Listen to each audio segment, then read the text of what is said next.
Steering Committee, and it's a pleasure to be moderating tonight. We're here at the Old North End Community Center with a small group of folks, and then we have lots of people on the Zoom, my neighbors, hi everyone. Before we get started, I'd just like recording in progress. And recording is in progress.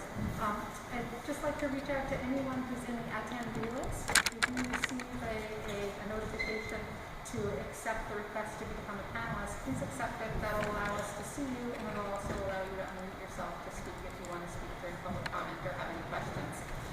So I'm here tonight with our friends from CEDO, Ethan, who's helping us with the Zoom moderation, and Kristen Wilson, who is serving in the last NPA meeting of her service, to just officially thank you so much for all your help over these past few months. We really appreciated working with you and the time and energy you put into supporting the NPA, so thank you.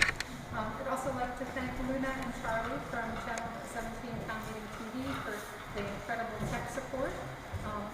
And then there are also several other steering committee members here tonight. Here in the room we have Charlie Giannoni. On the Zoom, I see Tony Reddington. And do we have any other steering committee members on the Zoom tonight? I know we have a few people absent. Nope, I think that's it for now. But we have a steering committee made up of Andrew Champlain, Kevin Biederman, Patrick Johnson, Molly Flanagan, and Barbara McCreary, who couldn't be here tonight.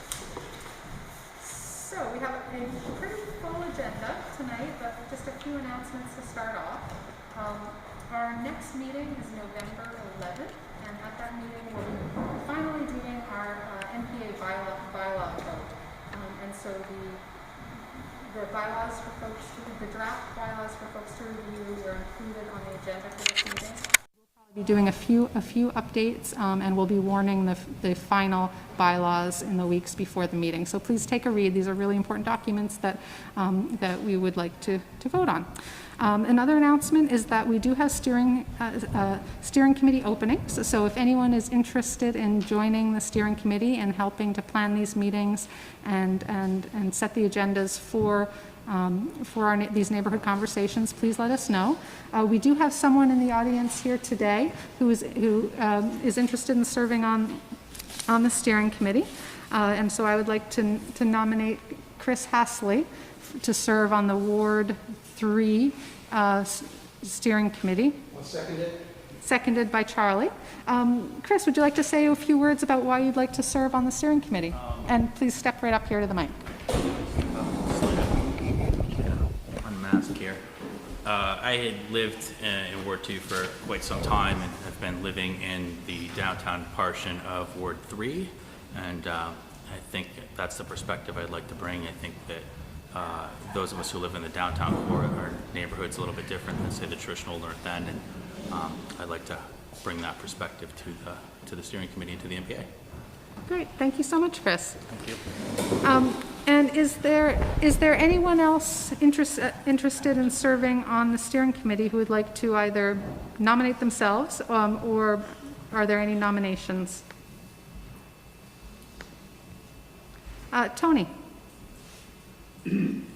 Yes, I see Naomi Cornell is with us tonight, and I know that she's had some interest, and I would like to nominate her to the committee if she's willing to serve and perhaps make a comment or two. She could make a comment or two. Naomi Cornell. Thank you, Tony, and I would second that. Naomi, would you like to say a few words? Yeah, I've lived in Burlington pretty much my whole life. I grew up in Ward, I'm not sure which one, on Prue and George, and so you know, I just, as I get older, I'm showing more interest in serving my community. Great. So. Thank you. I think Naomi is in Ward 2. Yes, I think so. We would need, hopefully somebody in Ward 2 would be would nominate her, since I live in Ward 3. Good catch. Thank you, Tony. Chris, did you nominate? You or two? Do we have someone from Ward She can 2? self-nominate. It's not required that someone else, she can self-nominate. Okay, I nominate myself then. And do we have a second from a Ward 2 resident?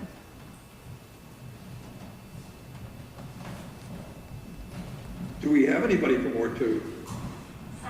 Oh, thank you, Megan Humphrey. Yes, I'll second that. Thanks, Megan. Let's see, so Charlie, how should we do the vote on this? We have Ward 2. Okay, so next, the November meeting, we'll just have a general vote.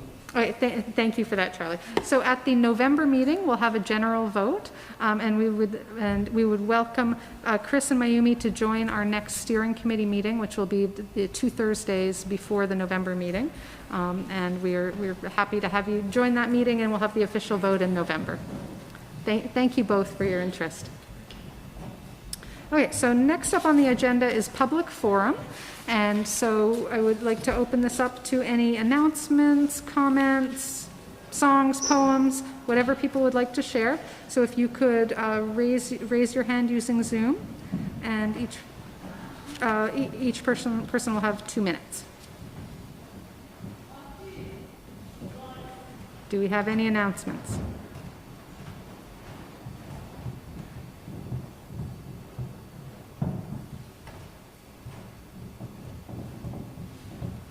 No announcements. This is a first.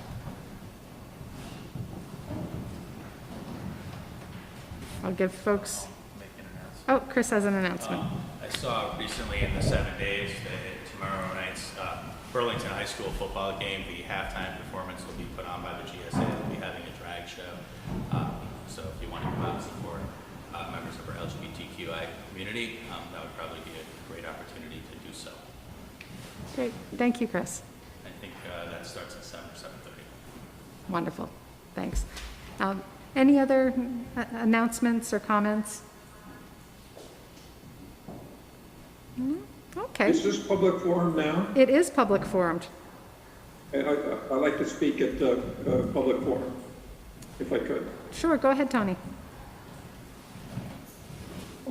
Okay.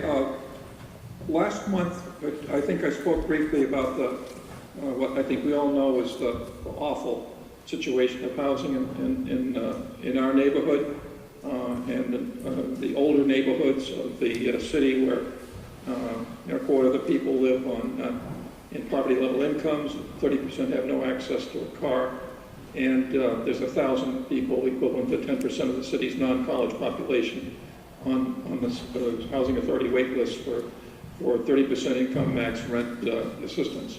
The city and the state do not provide a penny, and you're all hearing about the state policy is really, kick them out of the hotels after a few months. So that's the state policy.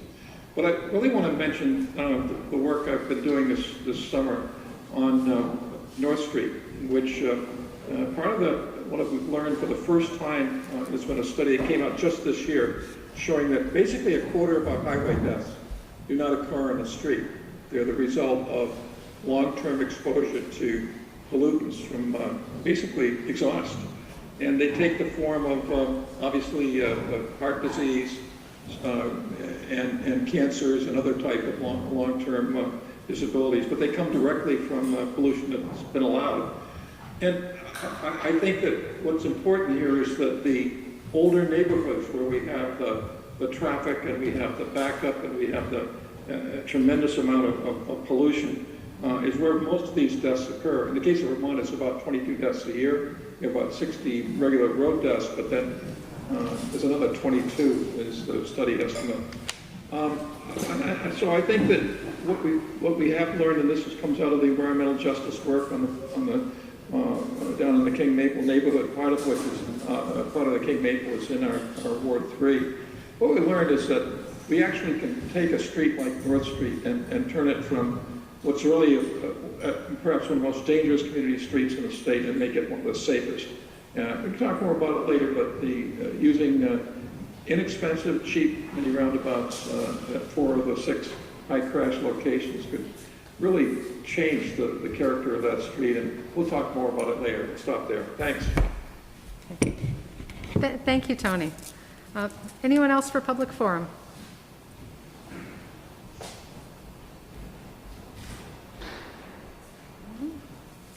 Okay, well, we'll move on to our first agenda item, which is a report on the ad hoc redistricting committee. And this is a report from our two reps, George Love from Ward 2 and Dan Montano from Ward 3. And George is on Zoom and Dan is here in person. And so I think, George, what we'll have you do is have you share your presentation share your screen and presentation on Zoom and start, and then Dan will jump in after. Okay, you can sit here and use. If you'd rather stand, just go up there and stand. Right. Sure. And I'm actually not seeing George on the Zoom. Oh my. So Dan, you might be It might be just me, although I have the presentation on Google Drive, and I currently do not have internet here. What we can do is pull it up on my computer. That would be great. So folks in the in-person Zoom audience, if you wouldn't mind sitting tight for just a moment, what we'll do is pull up the presentation. Sweet.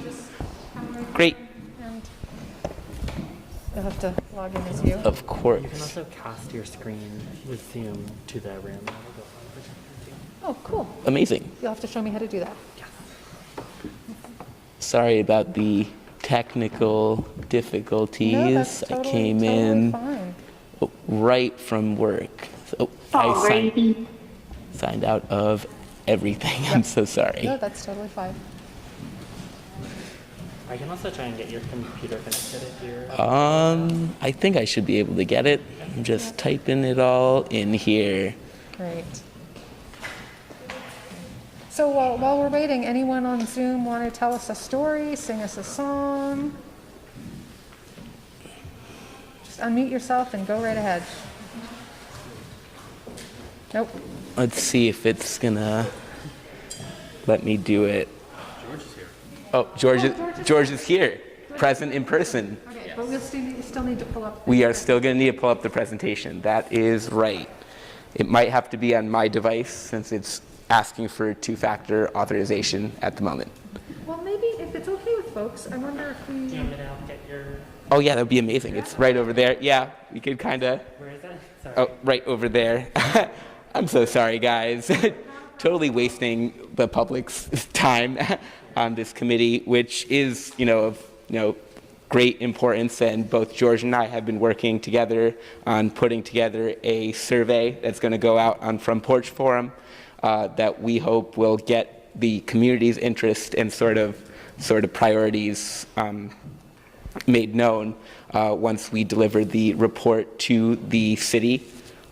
So according to the original text of the resolution, that would have been November 8th, although at the first committee meeting, there was some discussions about pushing that back to a later date. So I wasn't present at that first September 29th meeting, but if George wants to talk about what was discussed. And at the time, Chris was still the... Could I ask you to just back up and give a little bit of overview for folks who aren't familiar with what the ad hoc redistricting committee is? Yeah. It's all in the PowerPoint. So the ad hoc redistricting committee was tasked with getting feedback from the public about the redistricting process. We weren't asked to draw up any of the maps or anything, but essentially just get very general feedback, which is a little difficult without all the census data, given the time frame that we've been given, and also not being able to actually present to the public what these possibilities for districts would look like.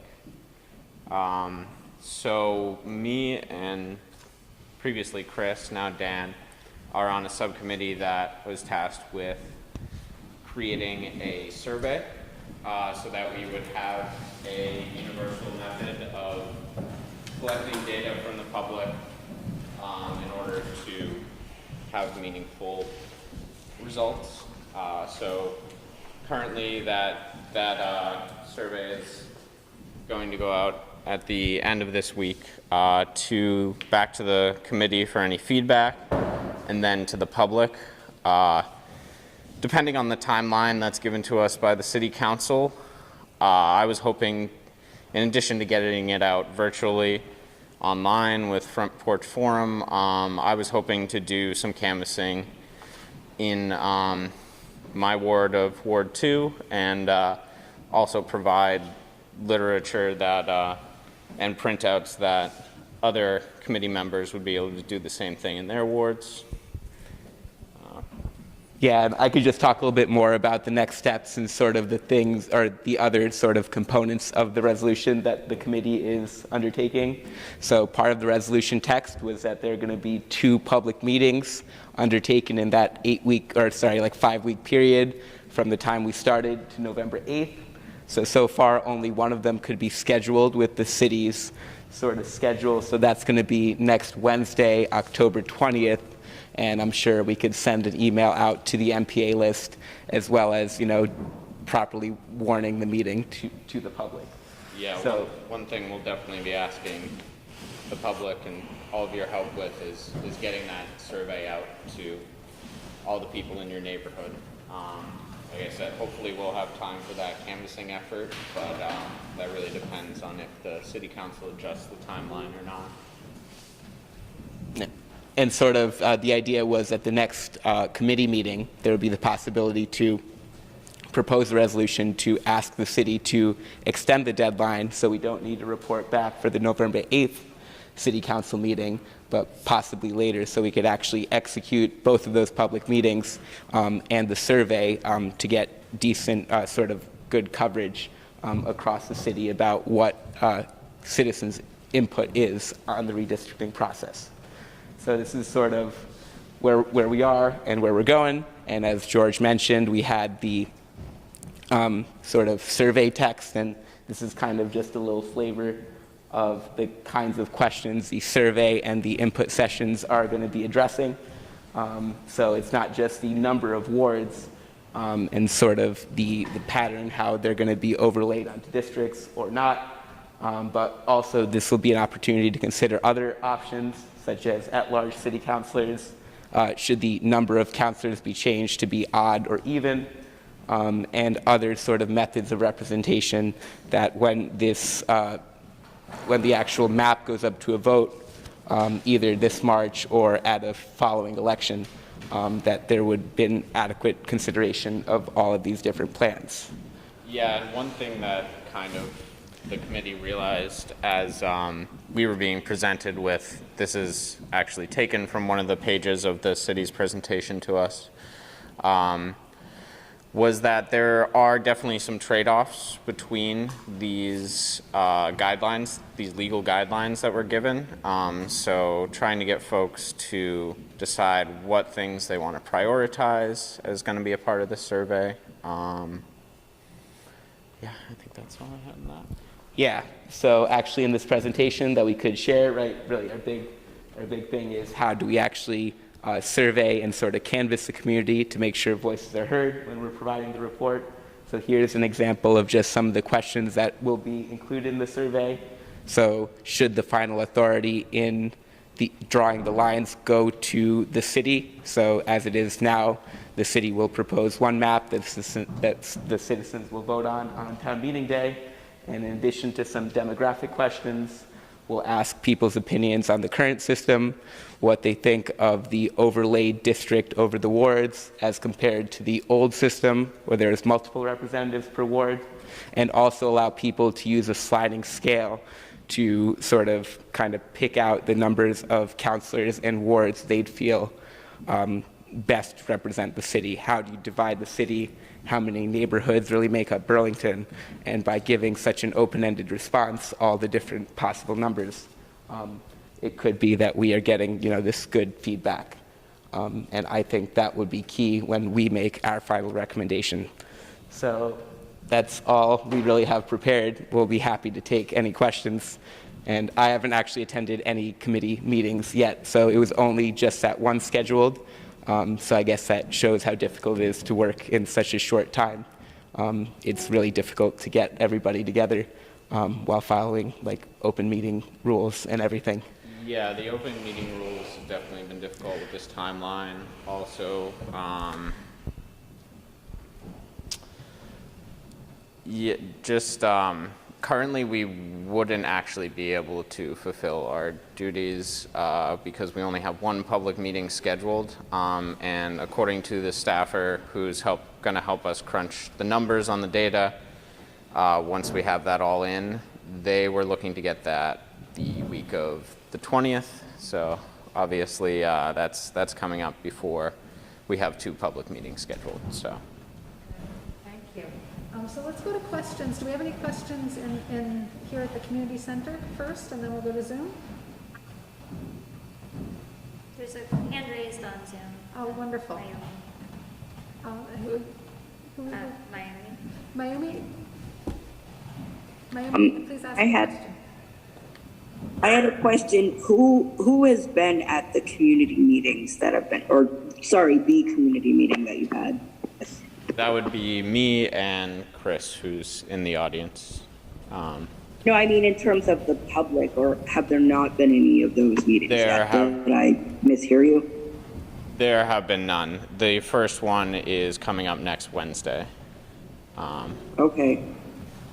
So, yeah, we had a few dates scheduled. I believe they were the 6th and the 11th. The 11th was federal holiday, and I forget what the conflict with the 6th was, but yeah, unfortunately neither of those dates worked out. We were wanting to do more than 2 public meetings, which is why we scheduled 3, but so far, nothing.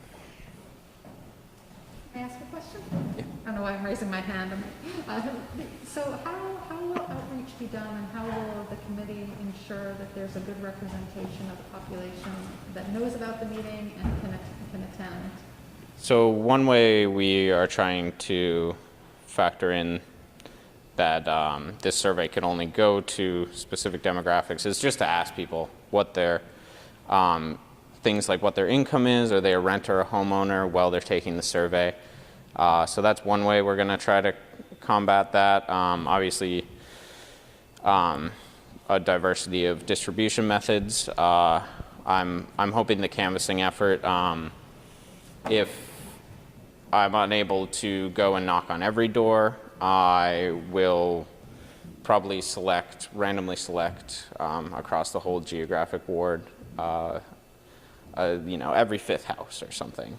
And yeah, hopefully having the option to fill it out in person right there, and then also leave a little thing on the doorknob if not, and be able to go and fill it out online. Great, thank you. And let's see, Tony, you have your hand up. Do you have a question? It's more of a comment, Jess. You have the note there as a possibility of at-large districts. Right now, we have 4 districts and 8 single individual, ward representatives to the city council. I am unalterably opposed to any kind of at-large at-large councilors. Think about how many of you know the names of the 6 state senators who represent us, who are all at-large in Chittenden County. That will, by the way, end this next year, when the maximum amount of senators in any district will be 3. That will be a welcome change, and we could have perhaps as many, have even single-member Senate districts, which is often the case across the state. But at large, representing 42,000 people, the chances of at-large city council representing the interests of the Old North End is pretty slight. Thanks. Yeah, I appreciate that comment. And anyone else who just wants to voice opinions, that is another reason that we're here tonight. That will be a specific question on the survey, and perhaps even in addition to that, something that will be ranked on the list of priorities for guidelines. Great, thank you. Let's see, we're at the end of our time for this agenda item. If there are no more, Mayumi has another question? Yeah, I was just wondering, in terms of like who you're, like how are you going to be doing any outreach at schools or with different community organizations to make sure we pull in a large sample of the people that live in wards 2 and 3, which are, you know, pretty varied. Like how will the areas that the students live in, how will that affect votes, etc.? Do you want to take this one? Yeah, so there will be a survey question asking the number of students in Burlington Public Schools, but I think definitely using a diversity of outreach methods will be good. So it could be as simple as including a flyer about the survey or the survey text itself in a message sent out to students with other school announcements, if that would be possible. So I haven't been in contact with any of the CEDO folks about how their office will be able to support that, but I hope that we'll be able to work together to include, you know, a wide variety of ways, including just canvassing on the street so people who live in the neighborhood can give input on what their neighborhood is and how it should be actually drawn and combined. I have a suggestion. You may want to use the corner stores to get the word out better. Because, I mean, you'll get a large sample, like you get people picking their kids up, bringing them home from school. You get people that are grabbing a last minute thing on the way home from work. You know, you would get a varied sample of people if you hit the neighborhood corner stores. Just a suggestion. Awesome. Thanks so much for the feedback. So I hope that we could include sort of a PDF of the presentation here, but there are the minutes of the first meeting, as well as a link to the city site, the way the previous 2010 committee kind of considered the maps over a long period that gives an idea of sort of the different ways the map could be drawn, as well as a draft of the survey if anyone wants to give feedback about questions that should be included or any other interests that we could have missed. Great, thank you. And we do have one more question from the audience here. And if you could step up to the mic so Charlie can get it. I just wanted to piggyback on what Mayumi had said about the outreach on the corner stores. I think another opportunity, at least for the Old North End, would be, you know, at the Lawrence Barnes and H.O. Wheeler schools, the Integrated Arts Academy and the Sustainability Academy. You know, either in the morning or in the afternoon when parents are coming in with to drop off or pick up their children as well. But I cannot overemphasize the importance of really maximizing participation in the study. Or the survey. We want to make sure that it's quote unquote statistically valid. So spreading the word to folks is definitely you know, appreciated. Thank you, Chris. Thank you both for your service on this committee. We really appreciate your time and the energy and also the thought that you're putting into this process. Thank you. Thank you for everyone's comments. Okay, so moving on to the next item on the agenda, we have several updates on proposed housing developments in wards 2 and 3. And as we all know, housing is a big issue here in Burlington and around the state. There simply is not, there are not enough homes for everyone. And so when we see new developments being proposed here in our neighborhood, we get excited. We want to make sure that they're affordable, they're accessible, and that we're helping make more homes available to more people in an equitable way. So tonight we have two people who are working on two developments. We have Don Welch, Architecture, who's proposing changes to an approved development at 157 South Champlain Street that will increase the number of units from 32 to 48. And also Daniel Trahan, who has a property at 111 North Winooski Ave, who's proposing removing an existing structure and constructing a 6-unit building with parking. So I believe we have two presenters here today. We're going to start with the 157 South Champlain Street project. And who is here presenting on that project? If you could identify yourself. Yes, hi everyone. Nate Dejes here to present on that project. Nate, thank you. Great, thank you so much for joining us today. I'll turn it over to you. So we have half an hour total for this agenda item. We have about 20 minutes for the first presentation and 10 for the second, and that includes time for questions. And feel free to share your screen if you'd like to present anything. Thank you. Great, thanks so much. So let me just get share screen up here. It's saying I'm still disabled. So while we're getting that ready, just to give everyone a little background, we were in front of this group back in March, presenting the first iteration of the project, which was a 32-unit building. Our plan at that point, although it wasn't set in stone, our plan was for that to be a for-sale project. We have now decided through many just design challenges and other financial challenges, we've decided the best use of the site was to switch the project to an apartment rental project. And with that, we have updated the unit count from 32 to 48 units. The mix, basically we had a lot of 2- and 3-bedroom units with the other iteration, and this iteration has 24 studios, 16 one-bedrooms, and 8 two-bedrooms. So it's kind of a broader mix of unit sizes. Let me see if I can get share screen up now. So again, I'll probably keep this fairly brief because we brought this project in front of the group back in March, and I'll certainly field questions.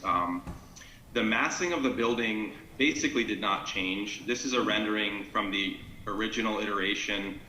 It's not exactly what we're planning on doing on this next round, but it's very, very close. A few of the window locations have changed, but all the materials, the height, the width, the massing, everything is almost identical to this. So I thought this would be helpful for folks to see what this looks like.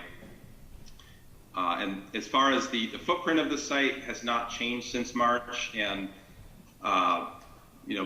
the basic overall length and width and all those dimensions has not changed. It's really the unit mix and the unit count that's changed. And I am making a lot of assumptions that most of you were here for that March meeting, and if there's detail I'm leaving out, certainly feel free to ask any questions. I will point out that with this new change, with these new plans, we do plan on doing a priority housing project, which would give this project 20% affordable units. So we think that that's going to be a great benefit to the neighborhood. And we've been in close contact with all the neighbors, and for the most part, we're thinking everyone's really excited to see this building come to the neighborhood. I think that gives a pretty good overview of the changes. I do have floor plans here and site plans, but again, it hasn't changed much since March, so I'm happy to answer any questions that come up. Great, thank you. So we'll go to the room here first to see if anyone who's here in person has questions.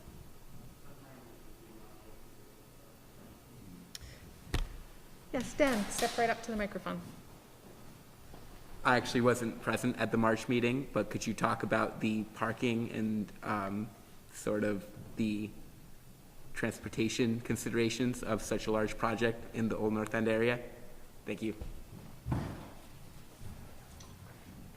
Yes, I sure can. And just to clarify, this site is at 157 South Champlain Street. So it's just south of Main Street, between Main and King on South Champlain Street. So it's on the other side of town than the Old North End, but still parking obviously still important there too. So we currently have, I believe, 38 or 39 parking spaces with this building. So it's actually quite a bit more than than what's required by the code, but we think, we think we can obtain that many parking spaces, and we think that'll be a good fit. It'll allow most units to have at least one space. And we are going to work with some shared parking approaches, and we're actually hoping to work with some car share programs. There's actually some new technology coming out that's pretty exciting, where there may be a way for us to provide a couple of cars for folks to share, and there's a special software app that kind of helps out with that, so that we think that'll help as well. And then we will have EV charging stations, and we will have accessible spaces and spaces for loading and unloading and that kind of stuff. So we do feel like we have an adequate number of parking spaces for the unit mix. Thank you. Let's go to questions on Zoom. We have a question from Mayumi. Go ahead, Mayumi.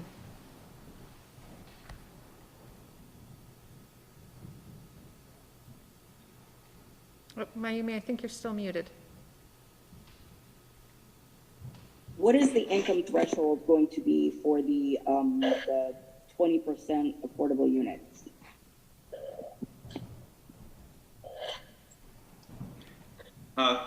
Thanks, Mayumi. I believe, don't have it right in front of me, it's the Act 250 Priority Housing Project.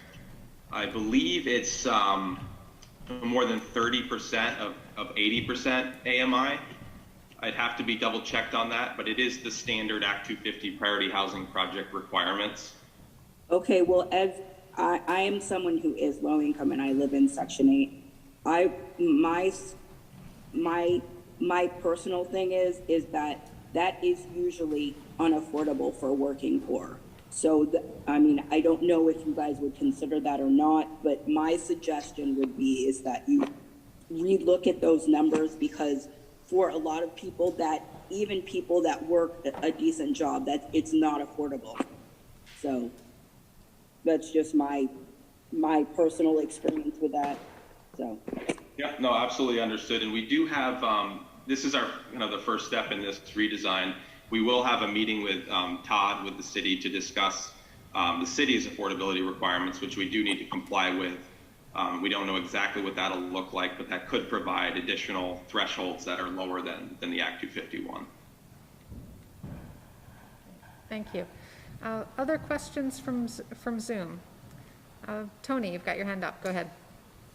Yeah, hi, Nathan. I'm Tony Reddington speaking. I'm really pro-developer. I love the housing. The more housing, the better. And this mix of mostly studios and one bedrooms is exactly the need today here in Burlington. And this project is actually in Ward 3. I know that people don't realize it, but Ward 3 goes all the way down to King Street. And this is near the southern border of the Wards 2 and 3, but it's still part of us. The real problem, and I understand Mayumi's comment, and it's correct that the so-called affordable housing, which is basically today for one bedroom is around $1,100 a month. That's what the so-called affordables are the city does, that requires. And as a practical matter, only the federal government provides support down to, with Section 8, down to 30% of your income. But for middle-class people, those $1,000, those $1,100, one-bedroom rents are good. They're good for moderate income working folks who otherwise wouldn't be able to afford an apartment like this. So anyway, congratulations. I hope the project is successful. It's as some of us know, everything from Pearl Street down to Flynn on the west side of the city is part of what's called a opportunity zone, where there's a tax break, and hopefully this project is benefiting from that tax break. It's good news for our district. Thank you. Thank you. Thanks, Tony. So do we have any other questions for Nathan? Seeing none, we'll move on to the next one. Nathan, thank you so much for coming tonight, and please keep us posted as your plans evolve, and we look forward to seeing more units in the city. Thank you. Great, thank you so much. Okay, so next up, we have the 111 North Winooski Ave development. Who do we have here tonight to talk about that project? Great, Michael, wonderful. Mike, you're gonna take it away.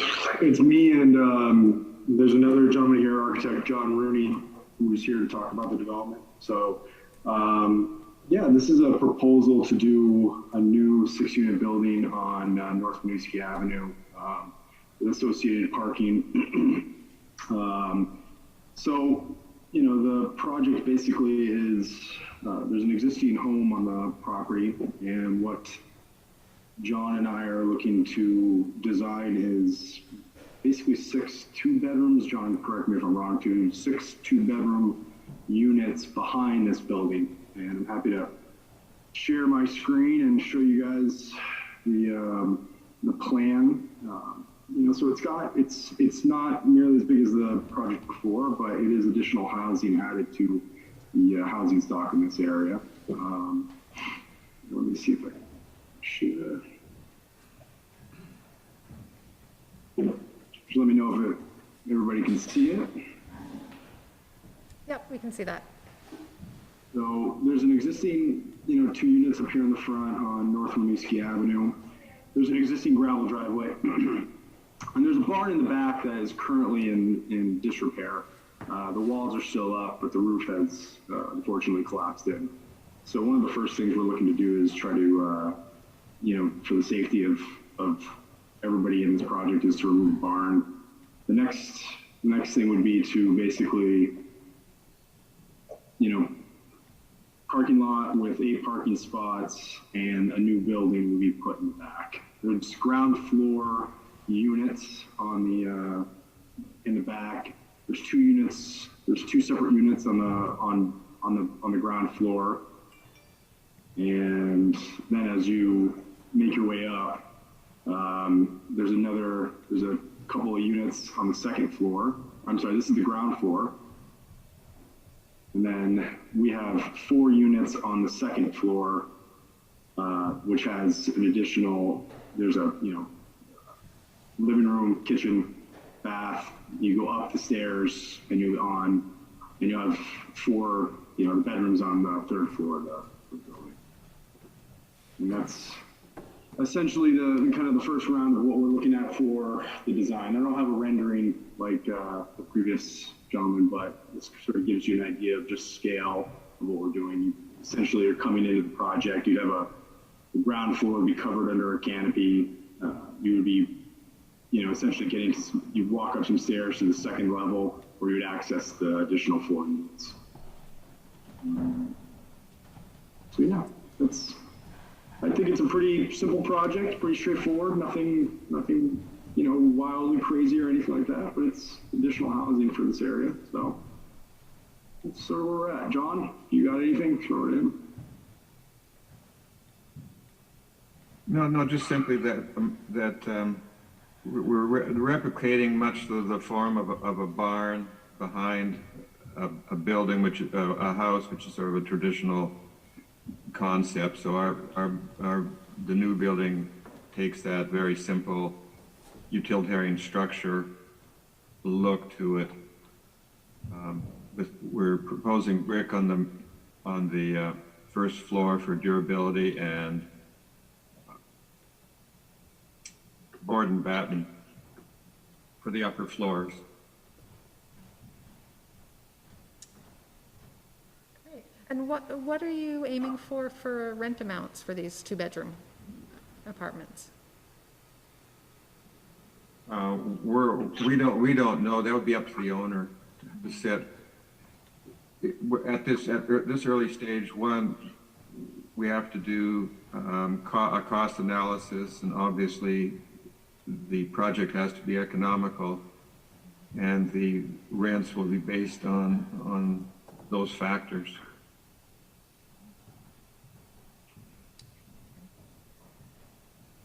So do we have any questions or comments about this project? We'll start with in the room here at the community center. How about out there in Zoom land? Does anyone have a question or a comment? Oh, we have two. Oh, I'm sorry. Oh, John, please go ahead. Please finish. I'm sorry. I thought you were finished. Go ahead. Well, I was, but then I thought of something.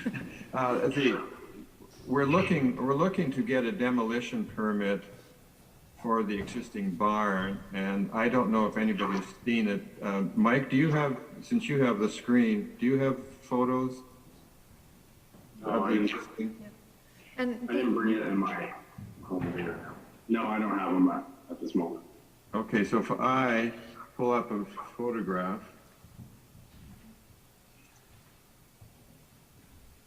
and the existing barn is on the historic register. Is that, I believe, is that correct? I believe you're right. Yes, yes, it is. I'm going to pull this over. I'm stopping my screen, John. You'll have to share yours. Okay.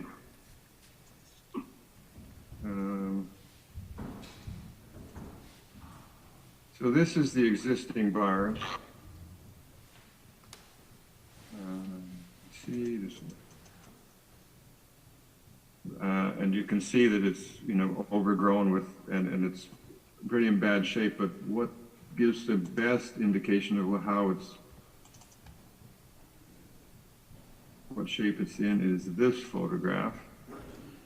Can everybody see this one? No.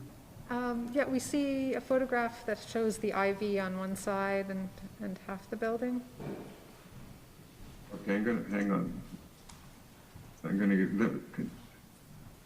Whoops.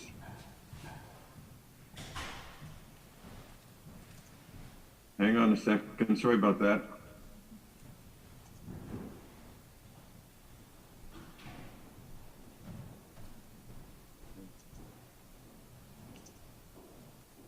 Try this again.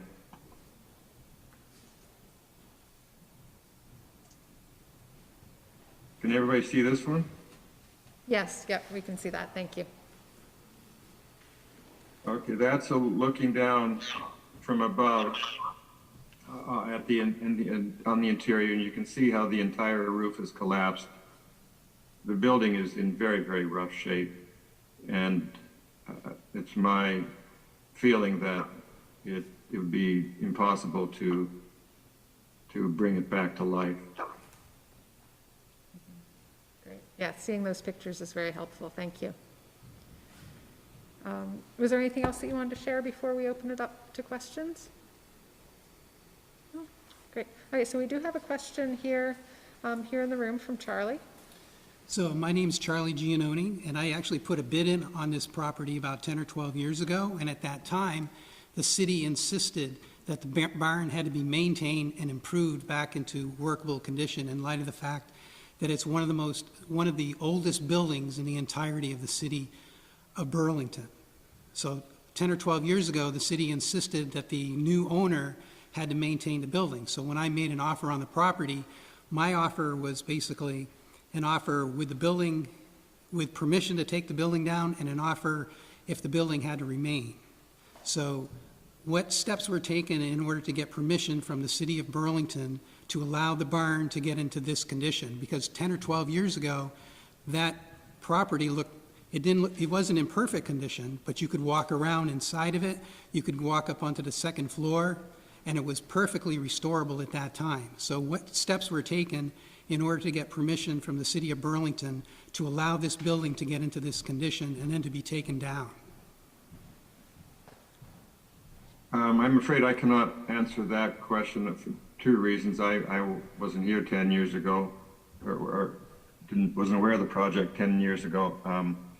I do not know how long the owner today has actually owned the property, and this this photograph that you see indicates that it was in pretty bad shape for quite a while. So that's all I can tell you about it. I don't know any more of the details. Well, I'm assuming that the historic preservation people in Burlington have been working with the owner on this property for some time, but I just feel that it's quite a tragedy that the owner was allowed to allow this building to deteriorate to this point. Because as I said, 10, 12 years ago, you could walk right through that building, you could walk up to the second floor, back and forth. And of course, there was one leak in the roof, so it was wet in one spot. But there was really nowhere in that barn 10 years ago that you couldn't walk around safely. So to see it in this condition is a real tragedy as far as historic buildings are concerned. So that's disappointing. However, in light of the fact that the property is being used to provide additional housing in Burlington, which is desperately needed, I can't say that I totally disagree. What my greatest concern is that the city of Burlington 10 years ago said that that building had to be maintained, and now suddenly it's being used for new construction. It's being taken down. So that's the most disappointing thing about this. But I do appreciate new housing in Burlington. Thank you. It is unfortunate that this building is beyond redemption, because I imagine it was quite a fine building at one time. Yeah. Let's see. For other questions from the Zoom audience, Mayumi, go ahead. My question is, how is the building going to be made handicapped accessible? Because that's a really big issue in this city, especially as we have a lot of Vermonters getting older and not wanting to go into nursing homes and wanting to live out their golden years, I guess, if you want to put it that way, in their homes. The two lower units can be made accessible. The upper ones obviously can't, because you can only access them with stairs, but the two lower units can be made accessible. Okay. Thank you. Do we have any other questions? Seeing none. Well, okay. Well, Mike and John, thank you so much for coming today. Pass along our thanks. Thank you. Pass along our thanks to the building owner as well, and please keep us posted on further developments. Thank you, guys. Have a good evening. Thank you. So next up we have Darren Springer, who will be telling us about the net zero energy revenue bond proposal. And this is going to be a ballot question in November. So Darren, please feel free to jump on, and then we will give you the power to share your screen. And Darren, you have about 15 minutes for your presentation and questions. Great. Thanks, everybody, for having me. Darren Springer, General Manager with Burlington Electric Department. I'm going to share my screen here and run through some slides regarding the net zero energy revenue bond that's going to be on the ballot in December. And then I'd be glad to answer questions if folks have them. Let me go ahead and get this started here. And can everybody see my screen? Okay, yep. Excellent. I'm going to skip over the part about Burlington Electric, because I'll assume most folks are familiar with us, but glad to offer that information if it's helpful. It's in the slide deck. And jump right to the revenue bond. So the revenue bond for Burlington Electric would require approval of a majority of the voters on December 7th and would be payable exclusively from Burlington Electric revenues. This is not a city general fund obligation. It doesn't affect anybody's taxes, and it does not affect the city's debt ratio or debt policy. This is focused exclusively on the electric company. We've used this tool in the past a number of times, including to help finance the McNeil Generating Station, the Winooski 1 Hydro Facility, and also kind of most analogous for tonight's presentation, we've used it for energy efficiency. Back in 1990, we had an $11.3 million revenue bond that really was foundational for our energy efficiency investments.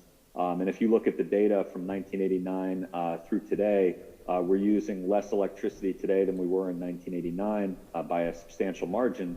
And that's due to the investments that Burlington and our customers have made over the years in efficiency in part. And so what we're looking at now is having a 2030 net zero energy goal, a significant energy and climate goal to reduce emissions and eventually eliminate the use of fossil fuels for heating and for ground transportation. And this revenue bond investment is going to help us make progress towards that very significant goal. It's also going to invest in infrastructure that will support reliability for our system. The average Burlington Electric customer in a given year typically sees one outage per year with a duration of less than an hour. We want to maintain and even improve upon our strong reliability for customers and do all of this in a way that's financially responsible. So what does the revenue bond do? It's a $20 million proposal. About $12.3 million would go into grid investments, and that's both for reliability, but also to upgrade the grid, because if we're going to be moving towards electric vehicles and electric bikes and cold climate heat pumps and other electric technologies, we will eventually want to have a even more significant electric grid than we do now to manage some of that. We also would put in the revenue bond $3.9 million into replacing aging technology systems at Burlington Electric, $2.2 million into renewable energy plants, both maintaining some of our existing plants, but also converting the gas turbine, which currently runs on oil. It's a peaker plant that runs very infrequently. We would convert that to run on biodiesel, renewable biodiesel instead of oil.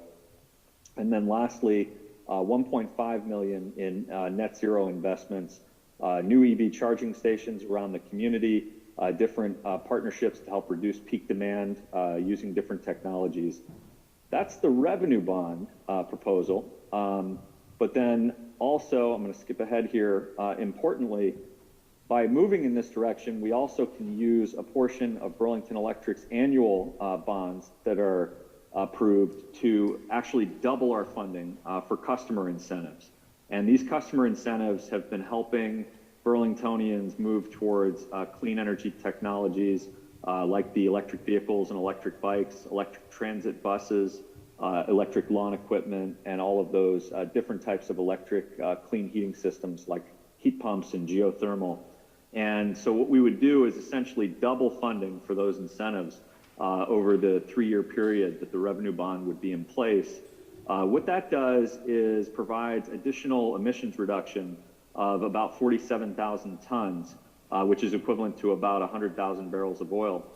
And so doing that is also a significant portion of this plan and helps advance our climate progress as we head towards 2030. What this chart shows is just relative to state requirements, how we're doing in Burlington on those types of incentives, on really switching off of fossil fuel and moving towards cleaner alternatives for thermal and transportation.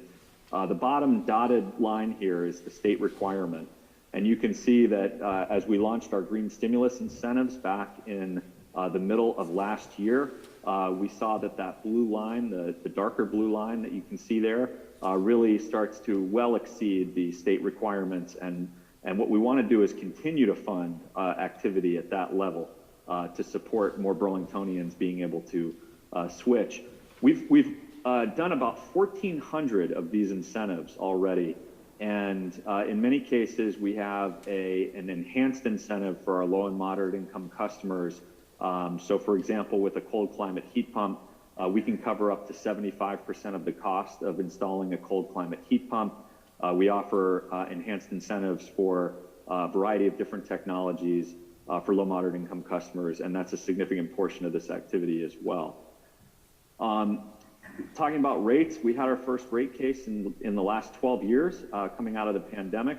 And we also had some news with Moody's reviewing our credit rating and affirming our A3 rating, which is good news. We had our A3 rating affirmed by Moody's in August. Based on maintaining our financial metrics, if we were to try to fund all of the activities that are outlined here and do so without the revenue bond, we could see upwards of 23% projected upwards rate pressure in our next fiscal year. With the revenue bond, we can hold that upward rate pressure down significantly. As you can see here, it would be projecting at 4.9%.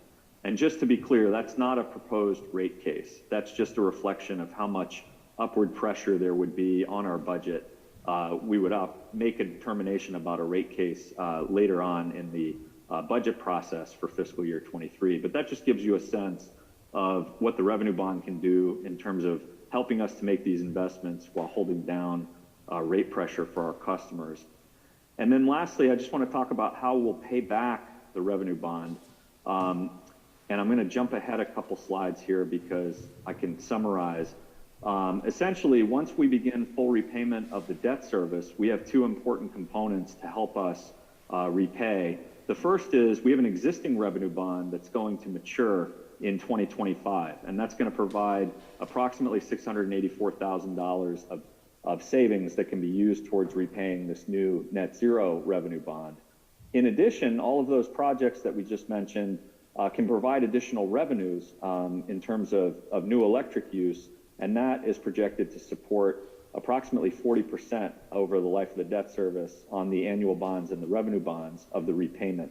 So what we're seeing is a very, very limited impact when we have full repayment in 2028, beginning on the principal and the interest of perhaps up to 1% a year of rate pressure, which is relatively modest to be able to make all of these investments because we're getting a return on the investment from the electrification projects, and we're structuring the debt in a way to take advantage of this existing revenue bond maturity that we have in 2025.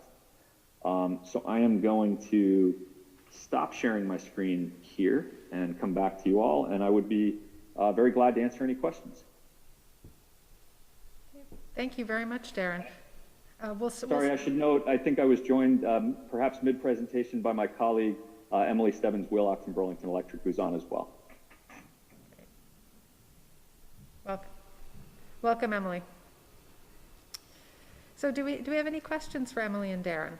We'll start with the Zoom audience first. So please use the raised hand feature if you have a question or a comment.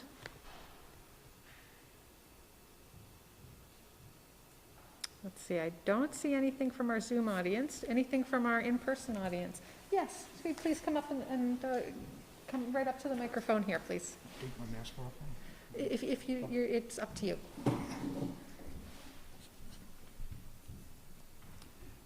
Hi, Darren. It's Kurt McCormick. I want to say before I make my comment that I fully support this revenue bond and want to help you in all these things that you want to do with the money. And I'm very glad that you are where you are. I guess I'm coming to the mic to ask you for some help because I have tried to convince the mayor to the number of small things we can do right now, and they're falling on my suggestions fall on deaf ears. So that's why I'm really kind of soliciting your help.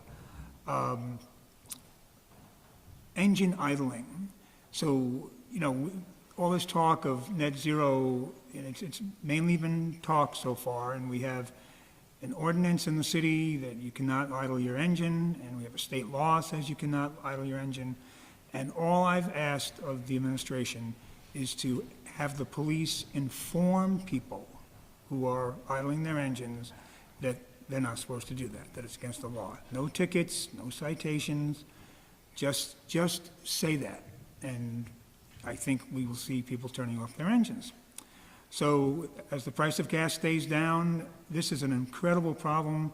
I don't want to exaggerate, but every time I go downtown, every single time I pass at least a half a dozen cars with engines idling, sometimes with the window open, even on a day like today with the outside temperature is basically room temperature, no air conditioning, no heat, engine running, windows open. So, can you help me with that? Oh, well, first, Kurt, it's good to see you, and second, I'm glad to pass on that request to the mayor, and I'm happy to share it with him and the administration. And certainly idling, I appreciate the comments that you're making, not only the ordinance piece, but I think one of the ideas is we can move towards more of these plug-in hybrid and electric vehicles is we'll eliminate that concern because vehicles on idle will not be running their gas engines. But in the interim, very fair point, and we'll look into that for you and happy to get back to you as well. Okay, great, thank you. I think my favorite thing about EVs is that they don't idle. Right. If the motor's running, the car's moving. Thank you. Thanks, Kurt. Thank you. Do we have any other questions or comments? Oh.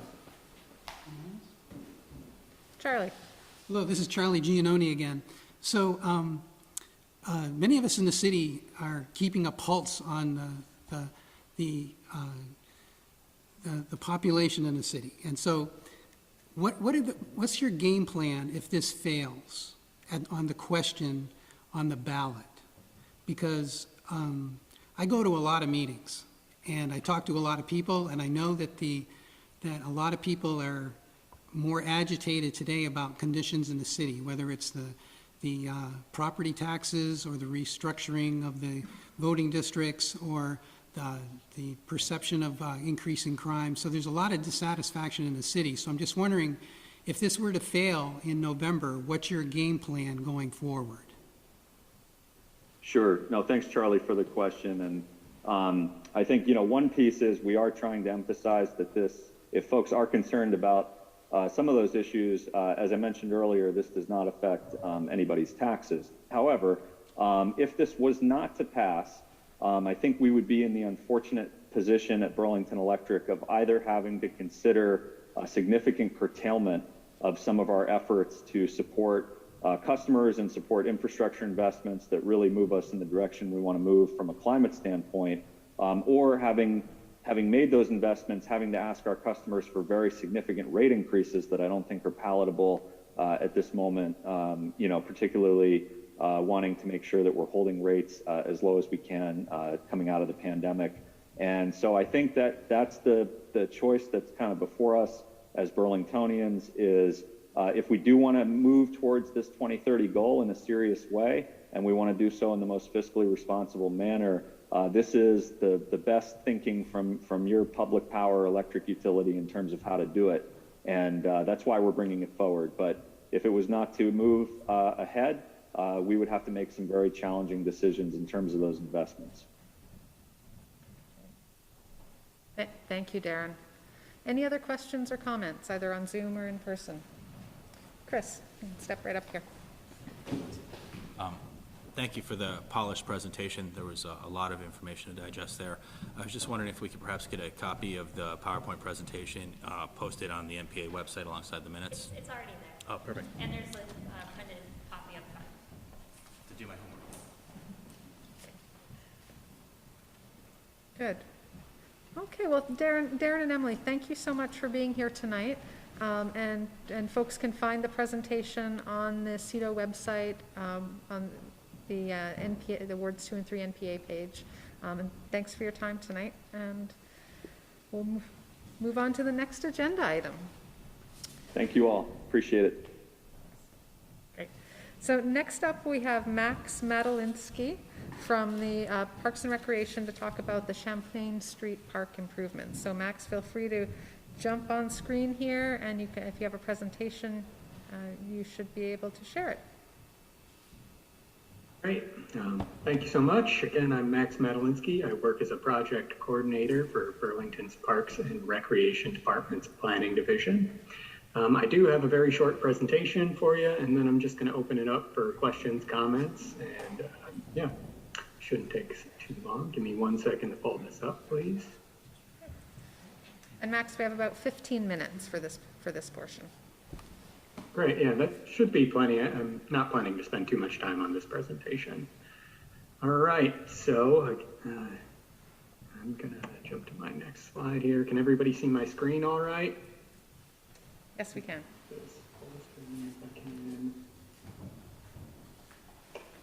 All right, so I'm here today to talk to you about Champlain Street Park, which I'm going to jump in by just giving a quick overview of where this is, since a lot of times when I bring up that we are planning to make improvements to this park, a lot of people are unsure that we have this park or where it even is.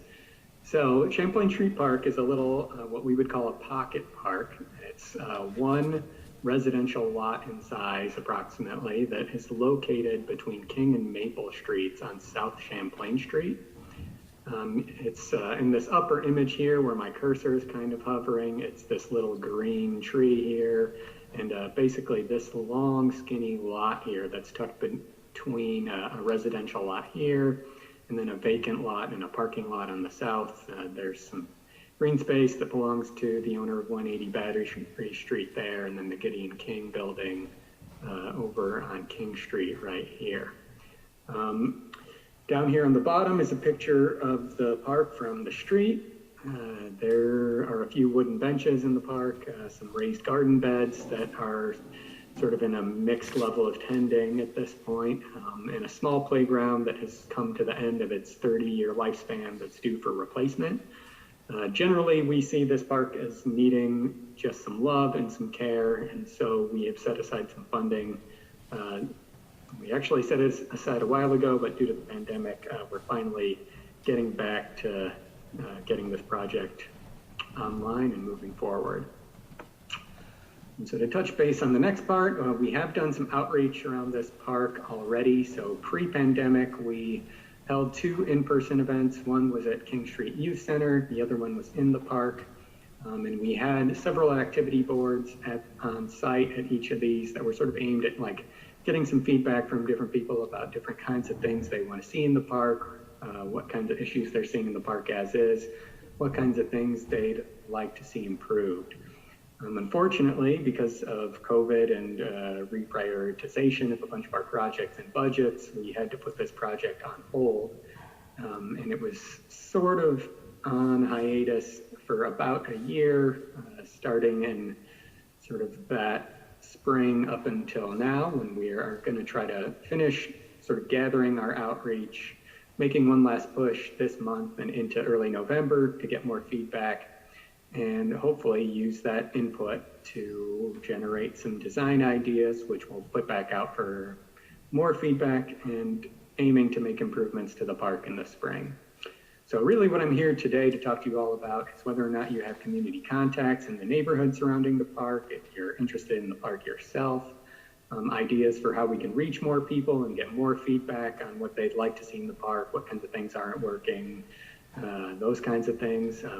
We do have an online survey we published, which I've got a link here in this presentation, and I will be happy to send this on so it can be included in the minutes afterward. And lastly, I'd like to just get your help spreading the word and answer any questions or comments or any ideas you have about the park while we're here today.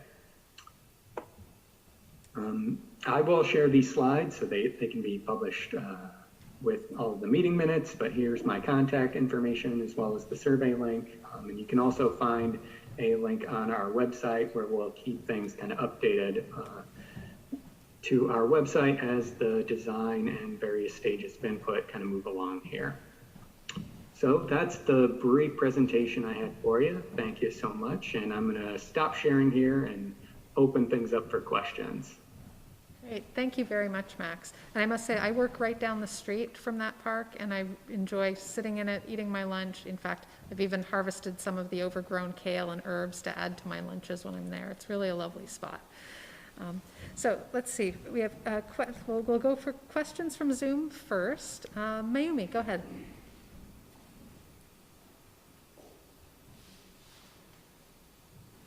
I don't have any questions, but I did have some suggestions about outreach.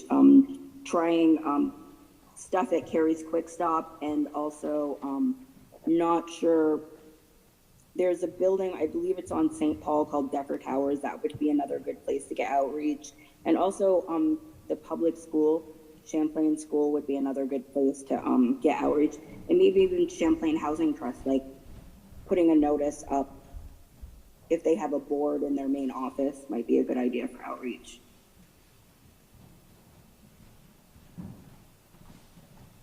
Thank you so much. Yeah, those are all great ideas. I am working on printing up flyers and getting those things up for the survey. And actually at another NPA meeting, made a contact with somebody who works at CHD, and they're on board to sort of help us get the word out there. So awesome. Thank you so much. Yeah, we'll definitely be flyering in all those locations. Any other suggestions or comments or questions from our Zoom audience? No? How about from the folks here at the community center?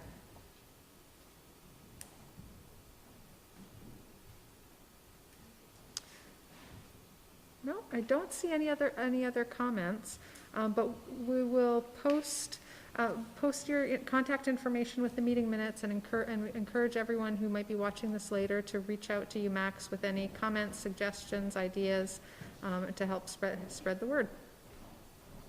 Great. Thank you all so much, and thank you for your time. Okay, thanks for coming tonight. We really appreciate it. Okay, so next up we have our representative updates, and we have some reps in the room here and then some on Zoom. And so let's see, why don't we start with, we'll start with city councilors today and then go on to our state reps and senators, and then school board. So let's see, we have Joe is on Zoom and Max is here in the audience. Why don't we start with Joe and then go to Max? Yeah, so Joe, the floor is yours. Thanks so much. So I don't have too much to offer. I think Max will cover some of the stuff that we have coming up on Monday's agenda that's going to be important to folks. I want to apologize for missing the my first NPA meeting as a city councilor. We were tied up in Contois that evening, but I'm certainly glad to be here and look forward to being here going forward. So, you know, right now I'm working on addressing the concerns that a lot of folks have around reappraisal. And so that's kind of taken on a process from a lot of conversations that I had speaking to folks in the neighborhood and others in the community. And it's going to kind of, I'm hoping to really start the moving the ball on having a conversation around how we can improve the process and really improve the communication from the city side of things and address some of the real equity concerns that we have in terms of how the process was worked out, and you know, hopefully start to get at some of the questions that a lot of folks have around where those dollars are coming from and how we might be able to be more equitable in that process. So I would really love to hear from folks. You know, my email's always open, my phone is always on. I'm going to be also working on trying to figure out a time to have office hours, you know, in person, on Zoom, hopefully at varying hours in the evening and in the morning, to really try to accommodate folks that maybe don't work a 9 to 5 and aren't free on weekends. So if folks have ideas on that front as well, I would welcome that. So that's all I have tonight, and welcome any questions, and thanks for having me. Thank you, Joe. Why don't we have Max will speak, and then we'll open up questions for both city councilors.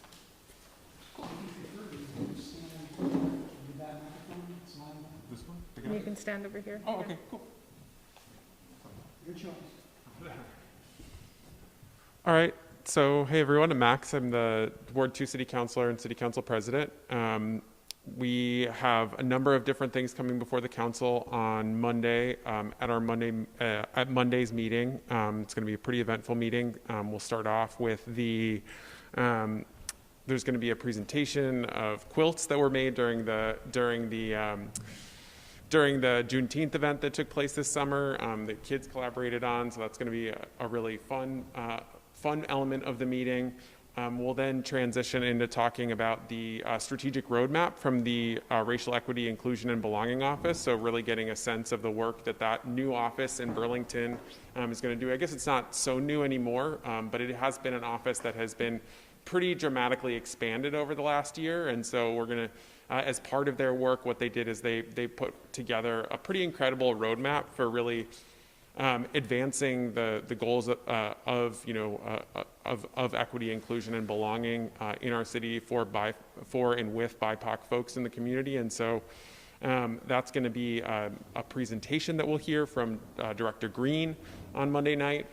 In addition to that, we'll also hear a little bit about a Main Street redesign, or at least the beginnings of a Main Street redesign. So that's another piece.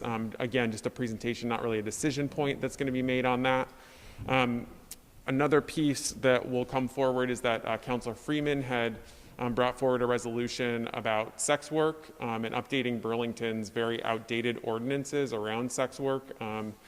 And so the ordinance committee sent back a resolution on that. So we're going to see an update on that resolution, basically repealing certain pieces of that ordinance that were really, really outdated and that included some really sexist language in them. So that's going to be on the table on Monday. In addition to that, we do also have a number of resolutions having to do with public safety. The first of which has to do with convening a mental health summit. So the police commission put forward that idea. This was something that has been talked about for quite some time. So bringing together a variety of different stakeholders to discuss changes to mental health. So that's the first piece. The second piece, or second resolution, has to do with community oversight of police. So what had happened, just to kind of go back a little bit, is that we, meaning the progressive councilors, put forward a model for community-controlled police that was an independent model of police that passed the council on a 7-5, but was ultimately vetoed by the mayor back on New Year's Eve last year. And so since then, it's been kind of up in the air. We have a group that's been working really hard to get signatures to advance a model that's very similar to that. And I think that that's ultimately where we need to land. However, one of the pieces of that is that the charter change process is quite a lengthy one and involves getting, at least in this case, a significant number of signatures in order to get it on the ballot, because you can get it on through the city council, but clearly with the political dynamics as they are, it's not going to be possible to get that on the ballot at this point, at least as I see it, in that specific model. And so there's a lengthy change process that'll take place there, but there is, I think, a need to address oversight and to expand oversight in the short term. And so what the proposal that came out of the Public Safety Committee was to expand the role and purview and not necessarily the authority, because again, that goes back to the charter change, but to expand the investigative abilities of the police commission. And when I say the disciplinary authority, that's really vested in the chief currently. So that's the real problem, or the real challenge that we face right now, is that all that disciplinary authority is vested in the chief, and I see that ultimately as a conflict of interest, in the sense that you're having to manage folks and maintain, and you have a certain closeness by nature of working with those officers, and then to discipline them really makes it, I think, a really challenging situation, and one that has, as we've seen, led to some very disproportionate discipline. So that issue, I think, is still there, but I think that it does make sense to do what we can in the short term to at least give them some more investigative ability and ability to create some oversight. So that's one of the resolutions, but I do absolutely think there has to be a path forward on that. I support the effort to create an independent body, because I think the police commission has quite a bit on their plate.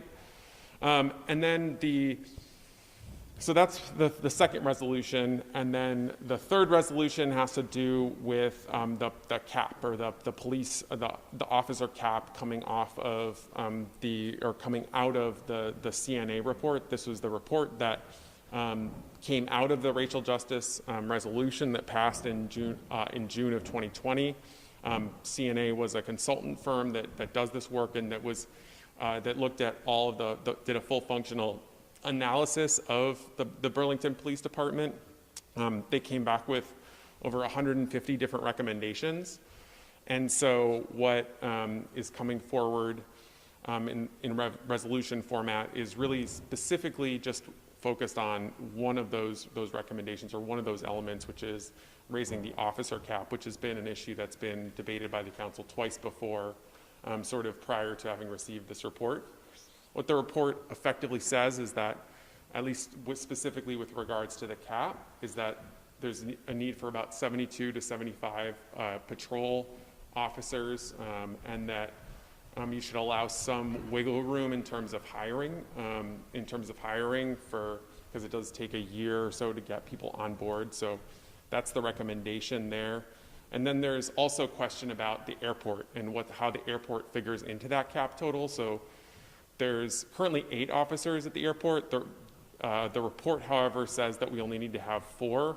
There's no FAA guidelines that say that. The reason that there are 8 is related to a contractual issue, which is that the officers have 10-hour shifts, which the report recognizes is actually not a best practice.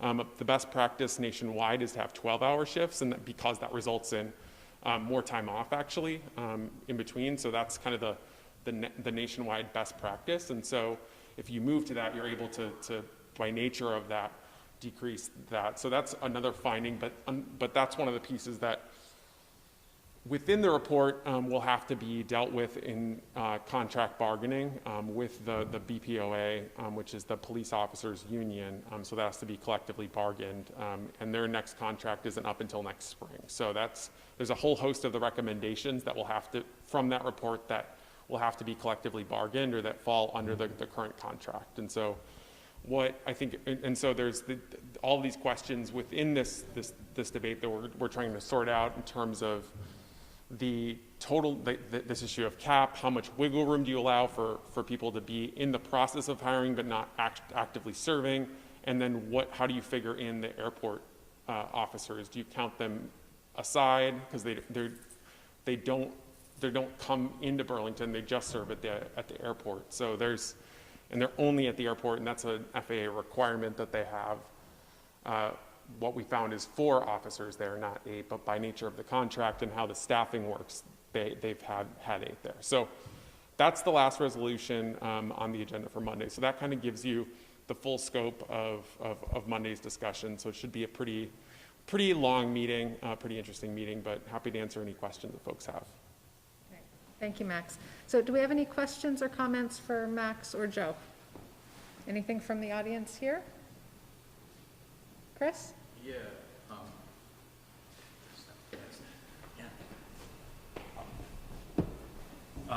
With respect to the redistricting issue, recently reviewed the resolution establishing that, and the understanding the ad hoc committee was to make this a non-political process, which is commendable.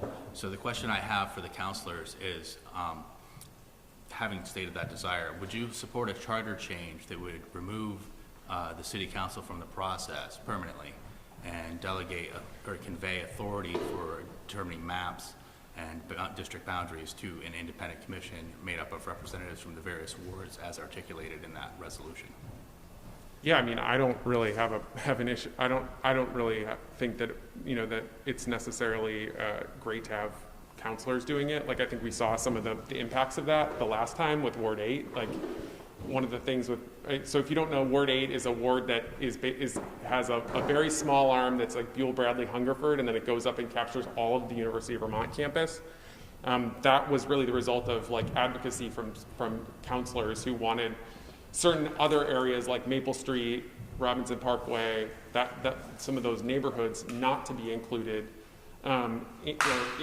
in Ward 8, but rather their own wards. And so that's what led to that, and we've seen all kinds of issues with that. So I think that there can be that. I think there may be some drawbacks to that too. Like, I think there is something to be said for like having people's like political, their alignments out there publicly. I guess like to think that like people would be totally independent, or that like politics wouldn't creep into like a quote unquote independent body, may be unrealistic in some ways, but like I'm certainly open to like a charter change. It wasn't a process that I think went particularly well, and I think we see the results of that with the way that this kind of confusing hybrid district ward system we have now. Probably have to have like a jury trial, I think, completely independent. Yeah, that's true. Yeah, I mean something like that. Yeah. I was wondering if Councilman McGee has some thoughts on the matter as well. Sure. Yeah, I think the way we tasked the NPAs with appointing folks to this ad hoc committee, I think is really important. I think having buy-in from folks in neighborhoods to select the folks that serve on that independent board would be really important going forward, and I think I would support not having the council involved in that process. Thank you. Thanks. Any other questions from here?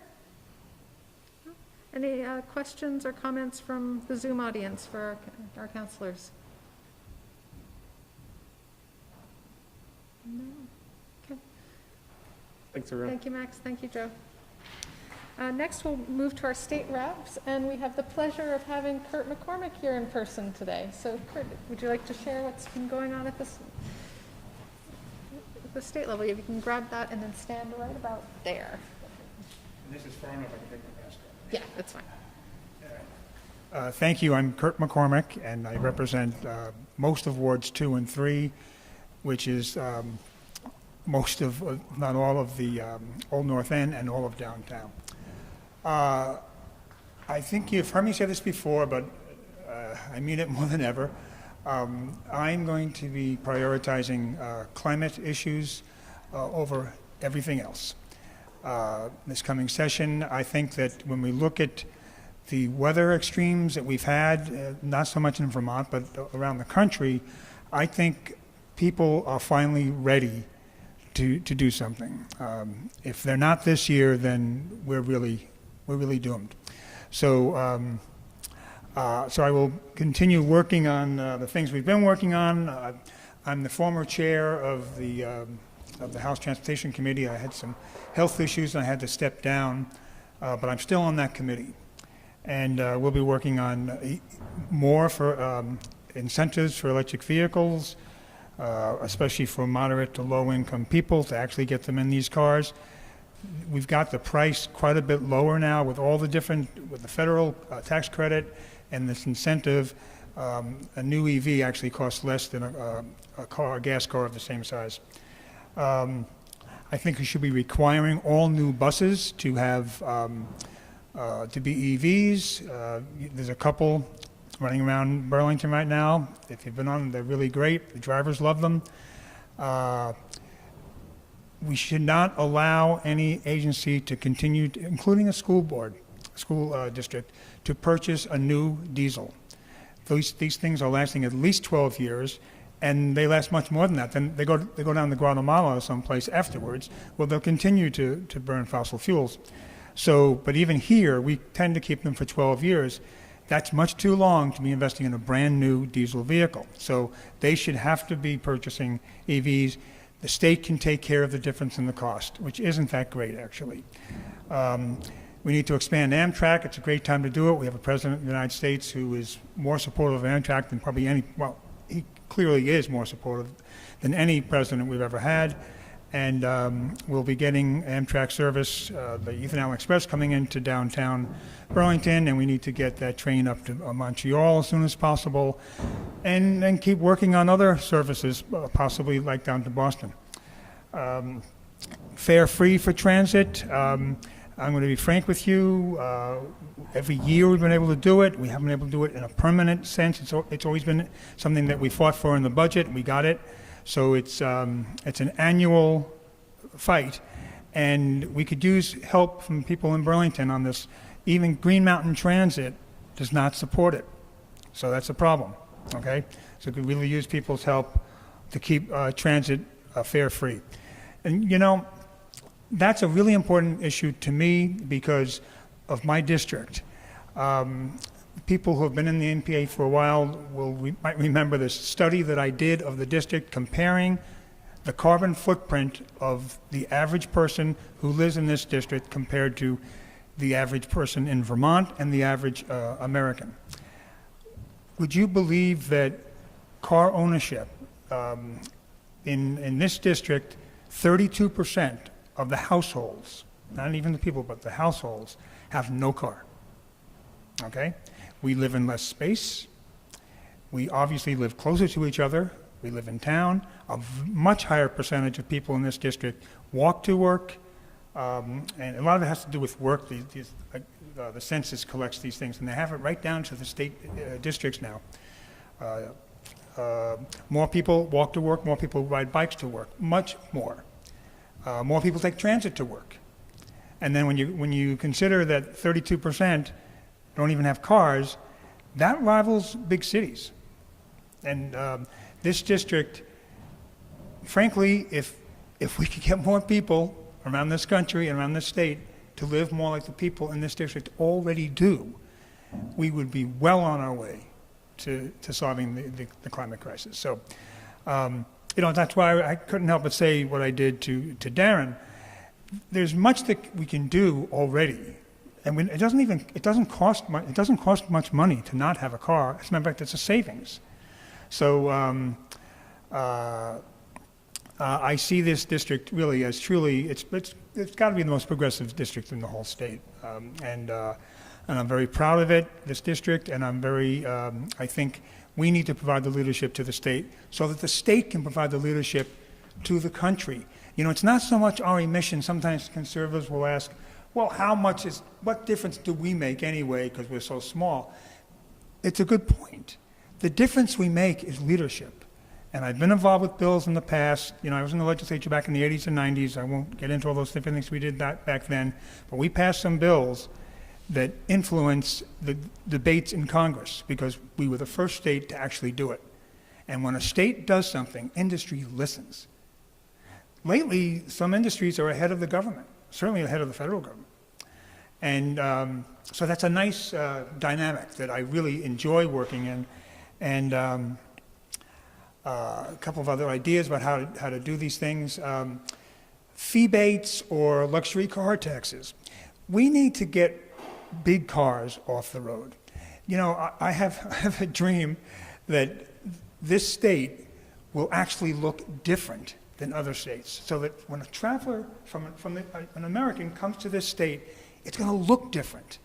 Like when you go to Europe, it looks different. And how's it look different? Besides the fact that the buildings are older and they're beautiful, there's far more people on the street walking. There's far more bicycles if you go to Northern Europe.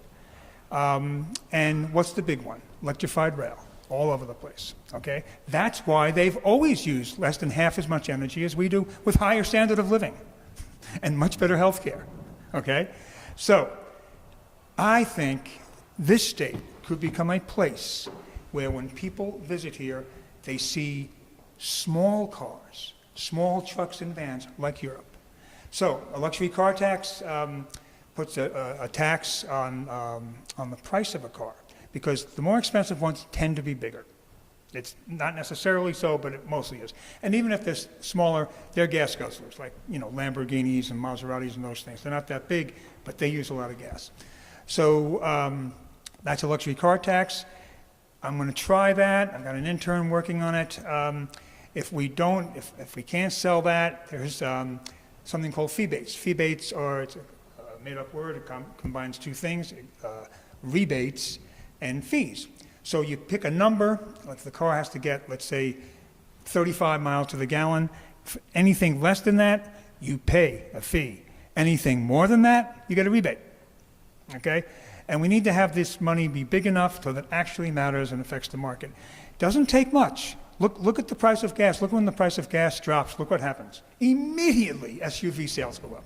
It's incredible. It happens almost overnight. Okay. So one more thing. I'm not going to work only on climate, but that is going to be my main thing. I'm going to try to do the rent control again. Now, the bill I had last year, and we actually had a hearing scheduled for it, which was great. It was, I can remember the date because it was the day that we were kicked out of the State House because of COVID, and we never returned. We hopefully will be returning in January. So I'm going to try to revive that, and it's reasonable. It's just that rent cannot go up any more than inflation, than the CPI, the Consumer Price Index. So it is allowed to inflate, but not on its own, because real estate and rent inflates much, and healthcare inflates much greater, at a much greater rate than the rest of the economy, and that's the problem. I think I've talked enough. I'm not going to get into all the resolutions that we'll be facing, because we do a lot of resolutions. Next time. And that's next time. No time. You don't want to hear them. So any questions? Oh, actually, why don't we hear from Emma first, Okay. and we'll open Yes. up the questions to All both right. of you, if that's all right. This just goes in. Thank you so much, Kurt. Next, Emma Mulvaney-Stanek. Hi, everyone. Thanks, Kurt. I'm Emma Mulvaney-Stanek, and my trusted assistant here, Ruby, my daughter, loves to tune into these NPAs. It's the cutest thing, actually. Maybe she'd be a future legislator one day. So I am the state representative who's to the west of Kurt McCormick's district in 6-2, which is the west side of the Old North End, roughly up North Champlain and Park Street, out through the Intervale and the southern portion of the new North End. And I thought tonight I'd offer just a few pandemic-related updates and a couple of thoughts moving forward as we get closer to the next session in January. She's going to drop things, and that's the way it's going to be. Anyway, so the first thing I wanted to mention is that there's been several folks who reached out to me about a table that has been set up outside of Feeding Chittenden on North Winooski. Maybe folks have seen this, where there's cell phones being handed out at a pretty low rate, but with very vague contract information. For people who are taking those particular phones. And so I'm investigating this with the help of the Attorney General's office that has a consumer assistance project. And I mention that because one of the responsibilities of the House Commerce Committee is actually consumer protection. And so we will be looking into that to make sure things are above board and folks aren't being taken advantage of, and to make sure that especially, I've heard all sorts of reports about the phones working or not, but to make sure people are protected, because it is questionable about low-income folks need access to phones, of course, but if this is questionable, we want to make sure it's above board.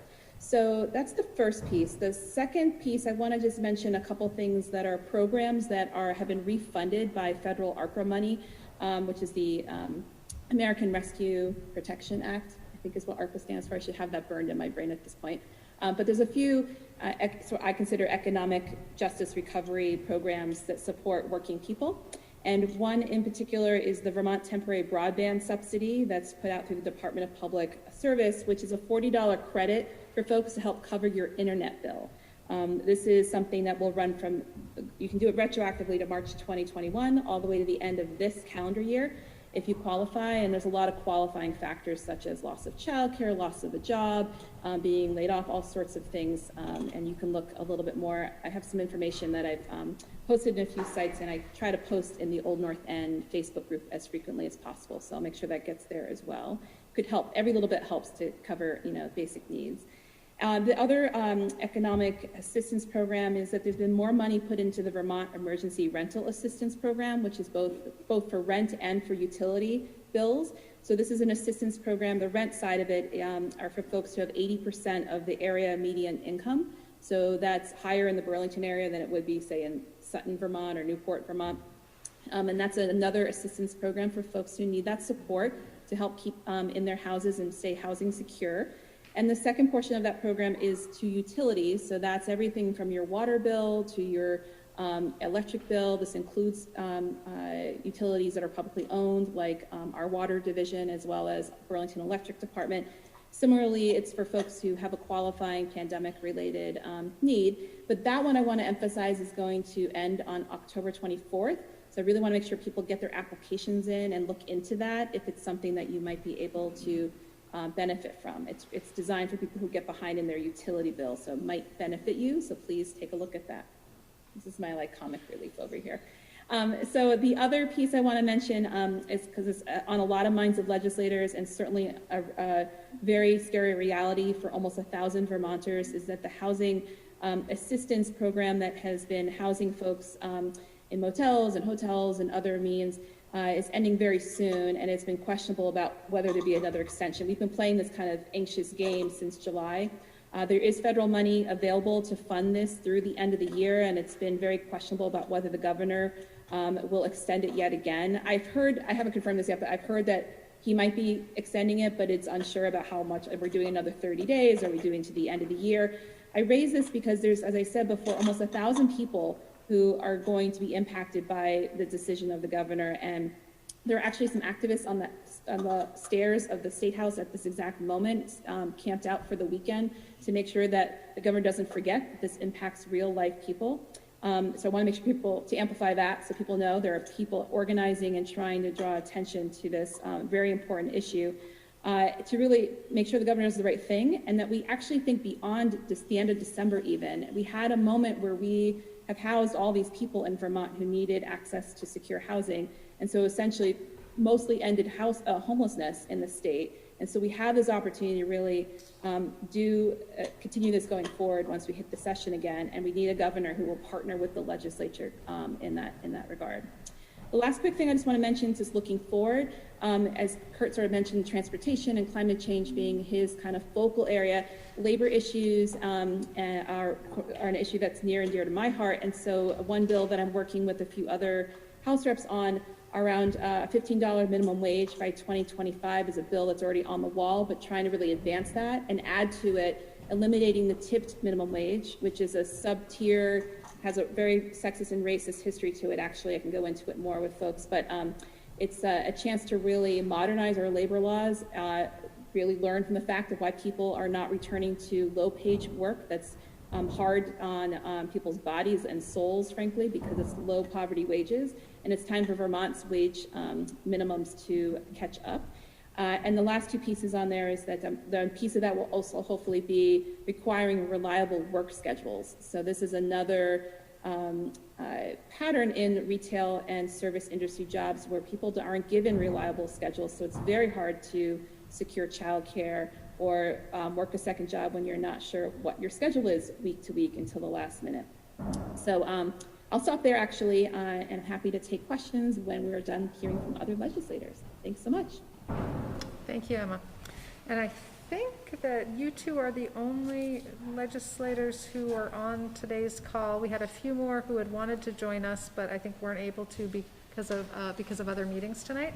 So we can open it up to... Yeah, Senator Rom Hinsdale on, just so you know. Oh, good. She did make it on. Wonderful. Yes.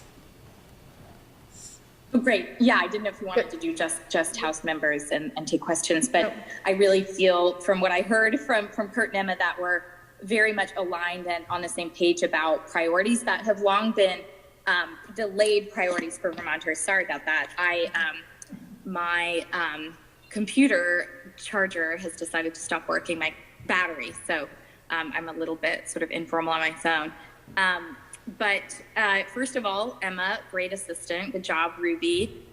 Kurt, really nice to see you sort of out and about. Again, that's really heartening, and I hope you're doing well. I have not had a chance in one of these meetings to congratulate your new city councilor, formerly Joe McGee, but he joined me, and so did Jess and a few others on a housing forum that we had earlier tonight, really just to take the pulse of our county around what some of the biggest issues and concerns are. Many people emailed, long stories about their own experiences and their neighbors' experiences, or solutions, ideas they have for what we should be funding, as well as having, upwards of 50, 60 people on the call to weigh in and listen. I think what the only really heartening thing right now is that we have more money than we have almost ever had, especially since I've started, post-Great Recession in 2009, to put towards housing solutions, everything from bringing mobile home and manufactured home communities to higher ground to deal with some of their flooding and sewage and water issues to, how to bring more housing online.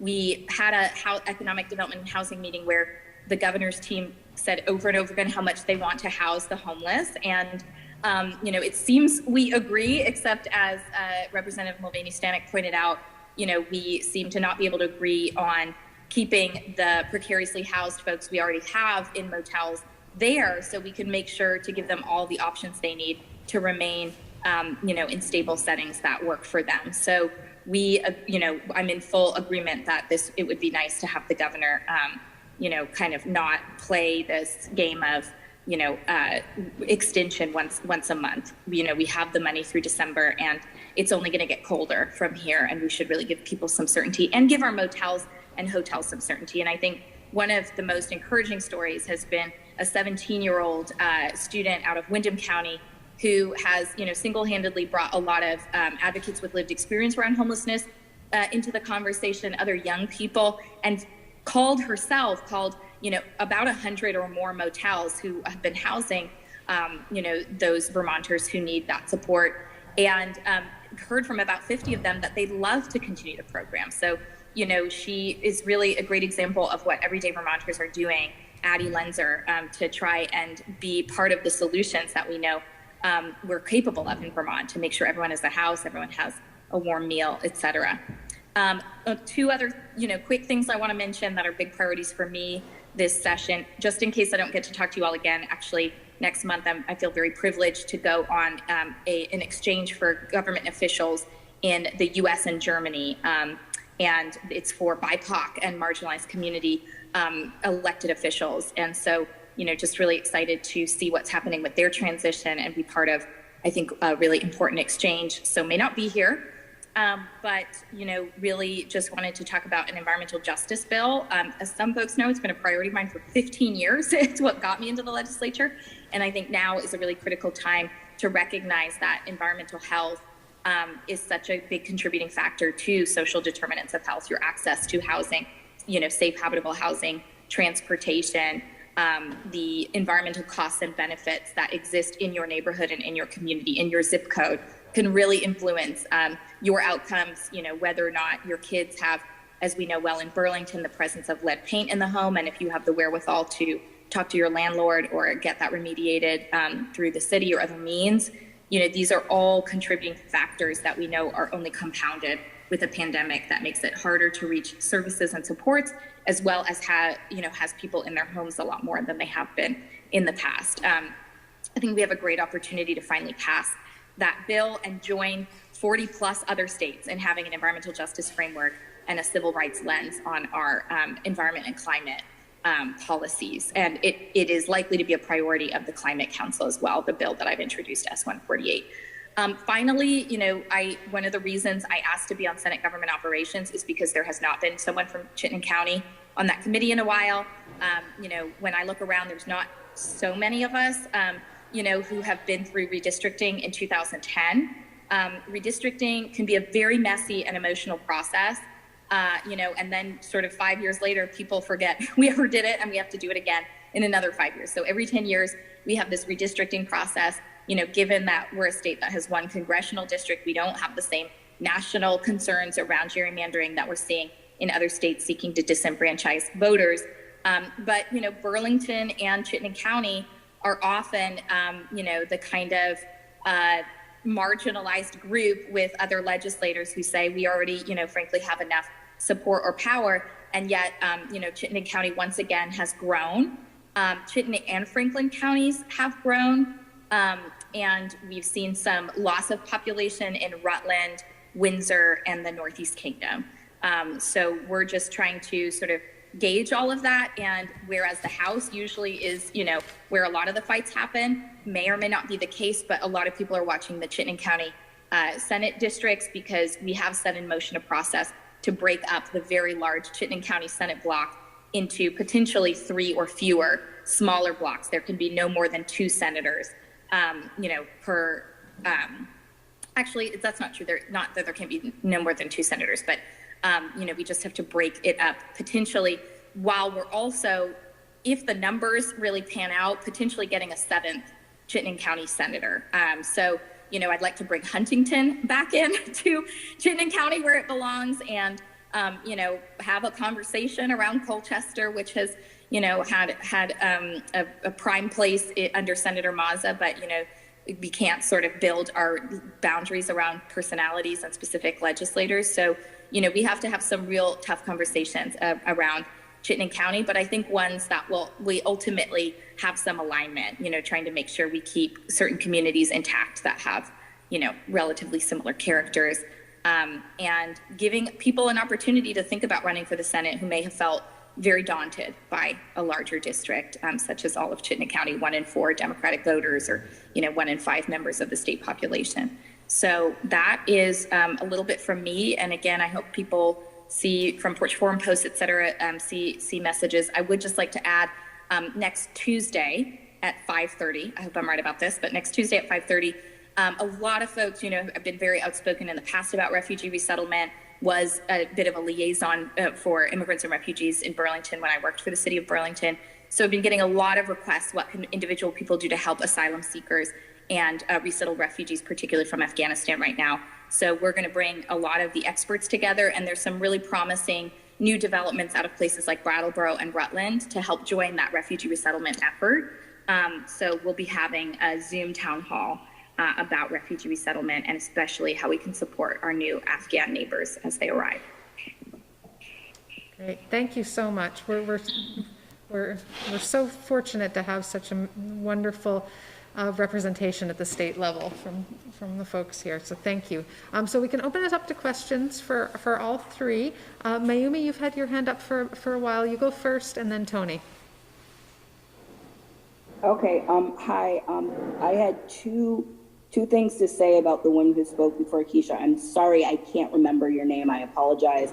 About the phone thing, I've actually heard from my neighbor about that, and I would be happy to help in any way, because I live really close to the food shelf. And then I had another one, and I'm sorry I lost it. And then in terms of Keisha, when you go to Germany, if you get any information about the Berlin housing, where they're, with what they're doing, I would love to hear, about that, if you find anything out about that.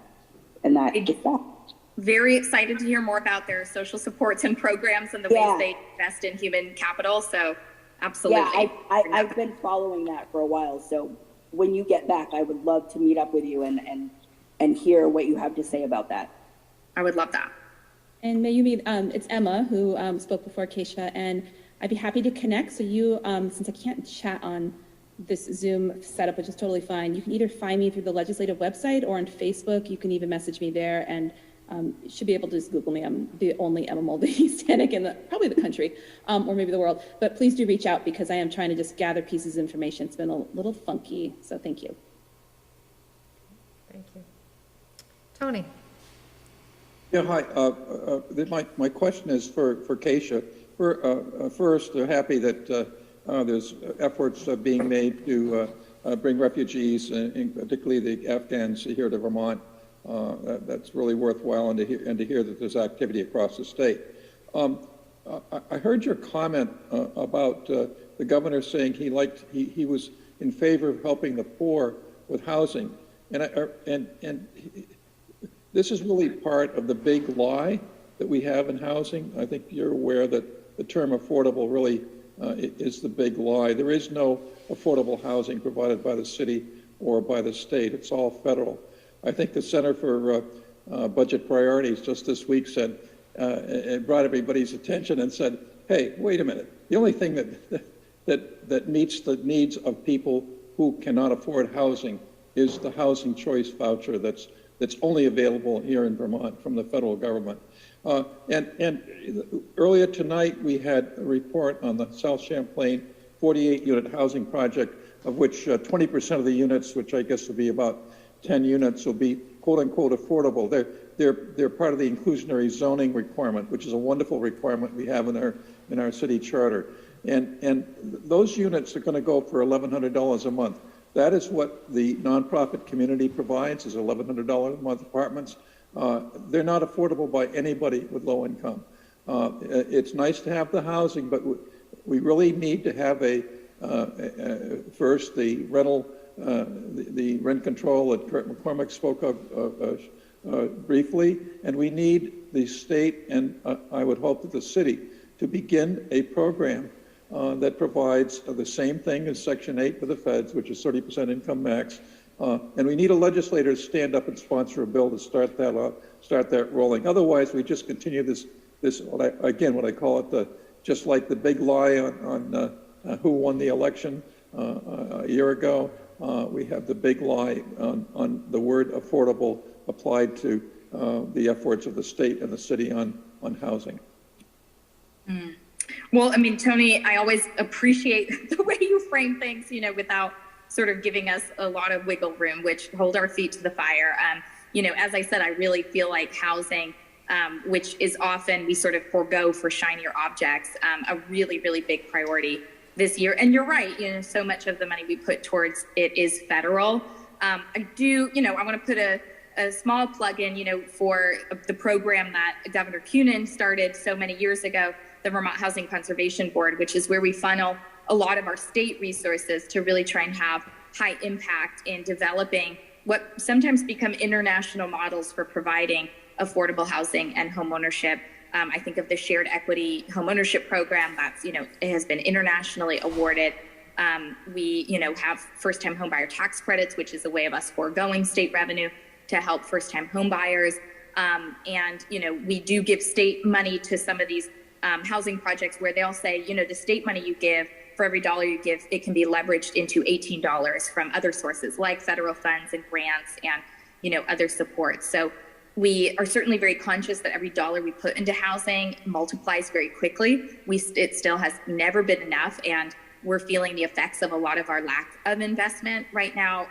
And, while, this is certainly an issue in Burlington, but maybe not as much as it is in other places, ways of rehabbing existing housing so that it's a lot more useful and valuable and, safe and habitable for folks. So, I think we have a one-time opportunity to put a lot of money, again, federal money, mixed with some state money into housing projects and bringing more housing online. I think, as you're rightly noting, we can all agree on that with a lot of disagreement or sort of, stuff to pay attention to in the details of that. And so, Tony, keep watching us, keep paying attention to what we're doing or not doing. But, I think we are, when we look at, 100% of federal poverty level and just thereabouts, maybe up to 120% of federal poverty level, you're right that, we need housing at all affordability levels on that lower end of the income spectrum. And, we also need, frankly, what we heard loud and clear from this housing forum is we need our institutions to help take some responsibility for their workers, their students in the case of UVM, which we've heard perennially, but, just knowing that we're reliant on a lot of workers, in certain parts of the state who cannot find housing, period, let alone housing that they can afford. So absolutely hearing you and trying to think about creative ways to bring those investments online quickly. Thank you. No question. I'm for the housing and for what the Housing Conservation Board is doing. But we have 10% of our population, over 1,000 households in the city of Burlington wait list, and those units that the Conservation Board and that are being developed they won't provide a single unit of housing for those folks. It's a question of the low income, and I don't. There really needs to be a breakthrough at some point. It's happening nationally, it isn't just here. But anyway, keep up the good work. I believe there will be a breakthrough at some point here in Vermont to actually address the people who are tonight desperate here in this city. Yeah, we have to keep focused on them. And it was devastating to learn right as we finished our meeting that, the Sears Lane encampment was, going to be disbanded when there had been so much, I don't want to comment too much on city issues, but, there had been a lot of promise for other alternatives and opportunities and, yet more folks that we need to sort of figure out where they can find a place that works for them. Yeah, thank you. And we have a responsibility as a community to make sure that everyone has access to safe and affordable and equitable housing. And so we can do more and we can do better. So I think we are at time tonight. And so thank you all for being here tonight, everyone who's on Zoom, everyone who's in this room, all of our city and state representatives and legislators. We are so grateful for your service, and we will see you next month, November 11th, and have a wonderful rest of the evening. Thanks, everybody. See ya. Thank you.